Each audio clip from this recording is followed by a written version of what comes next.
دوباره دلم واسه حرمت چشمات تنگه، دوباره این دل دیوونه واسه دل تنگه.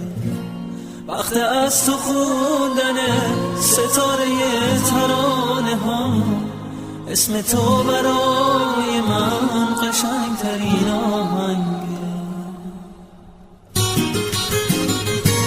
بی تو یک پرنده اسیر بی پروازم، با تو اما میرسم به قله آوازم.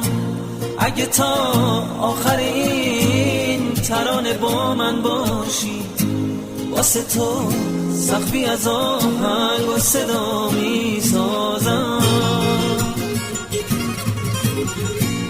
با یه چشمک دوباره منو زنده